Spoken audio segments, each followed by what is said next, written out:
Howdy, this is Charles with Simply NUC at simplynuc.com, and got a special treat. This is the unreleased NUC7i5BNH, which is the Gen 7 Intel NUC based on the KB Lake, but it's the Baby Canyon, and the H is the tall chassis. We're going to take a first look at it today.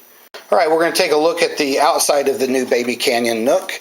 And just a quick thing, this one is a prototype. It's not a pre-production unit, so there's no finished sticker, and there's no regulatory stickers of any kind. This one, we have it ready to go to CES, and so we actually have Windows 10 Internet of Things Enterprise loaded and have its stickers on here. So let's take a look at it. First thing we're going to notice is that the top power button and hard drive activity LED are gone. These have been moved to the front, and so the lid is now just a plastic lid. There's no holes in it. On the front, we have the power button has been moved to the faceplate, and it has an LED built into the power button so that you can see when the power is on. And then this white rectangular box is actually a transparent cutout in the smoked plastic, and there's a blue LED in the box, and so when there's drive activity, that blinks blue. Now, if you don't like the blinking, you can go into the BIOS and turn it to be on all the time. You'll see that there's the two USB 3.0 ports, and as the previous models had, the yellow-orange one indicates that's the high current charging port for a tablet or cell phone. Otherwise, these are just standard USB 3.0 ports. And then you see the TRRS headphone jack. This is a standard 3.5 millimeter 4-pin type connector, so you can plug in a headset, or you can plug in headphones, stereo headphones, or a microphone. And we also have these two little holes are to a pair of dual microphones that feed into the unit, and this would be for low quality microphones that are needed for like Cortana and Windows 10, where you want to talk to an application but you're not really recording, so you don't need real high quality. Not that these are low quality, but it's just in those cases where we really don't need the high quality. And as you can see, this side there's no nothing but the ventilation. Large ventilation. This is one change. The ventilation holes are much larger than previous. You can see on this side we have the Kensington lock hole, and we have a micro SD card.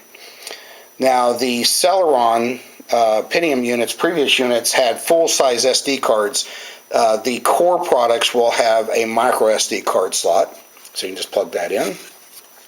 And now let's look at the back. Alright, so starting from the left side, we have our DC power jack. This is a standard 5.5 by 2.5 millimeter positive tip DC power jack. And the unit, this is the Core i5, so you can expect it to consume between 17 to 22 watts of power. The box comes with a 65 watt power brick. That's mainly to be able to power USB devices, and if you want to add a hard drive inside, that takes some additional power. Continuing on, we have our HDMI port, and this is actually a HDMI 2.0, so you can do 4K at 60 Hertz. Next, we have the Intel Gigabit Ethernet port, and this is an Intel chip driving that. I believe the i219, and so you have all the standard features you would expect in a good quality, high-end Gigabit Ethernet adapter. Next, we have the two USB 3.0 ports for the back. And then the last thing we have is the Type-C connector. Now, I'm going to refer to this as the USB 3.1 Type-C connector because that's the physical form factor. Electronically, the Type-C connector is USB 3.1, which is 10 gigabits, compared to the USB 3.0 5 gigabits. This port also is Thunderbolt on the Core i5 and Core i7 products. On the Core i3 products, while this connector is present, it doesn't have Thunderbolt. It's only USB plus DisplayPort. But on this model, this being the Core i5, it is a full Thunderbolt 3 connector. Also realize that Thunderbolt 3 comes on a Type-C connector, where Thunderbolt 2 was the mini display port, or MDP connector. So this supports external graphics boxes using the PCIe lanes. It also, you can plug in an MDP monitor or hub and allow you to daisy chain up to 3 monitors off this connector. The NUC is capable of driving 3 monitors total, and you can drive 2 4K screens from the Type-C connector and 1 4K off the HDMI. All right, taking a look at the inside now, we're taking off the bottom plate, which does not have the 2.5-inch drive bay in it as the previous generation. The 2.5-inch drive bay is a separate metal piece that can be lifted out, set to the side. You can see the SATA data cable and power cable to the drive tray.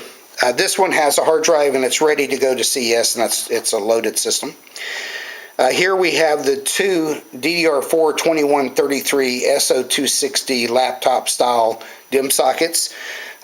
Simply NUC always loads with matched pairs when you order 8, 16, or 32 gig of memory. For the 32 gig configuration, they put low latency gaming DIMMs in, and these are Kingston. And then for the SSD, we have a BiWin 80 millimeter long. The BiWin is some of the highest performance SATA drives that we've tested. You can also load PCI Express SSDs in. And while the system does support 42 millimeter and 80 millimeter, we've discovered that the 42 millimeter are very low performance. It's just not worth the price savings. Also under here is the, I believe it is the Intel 8260 wireless module. That's 802.11bgn, 802.11ac, and Bluetooth 4.2 low energy.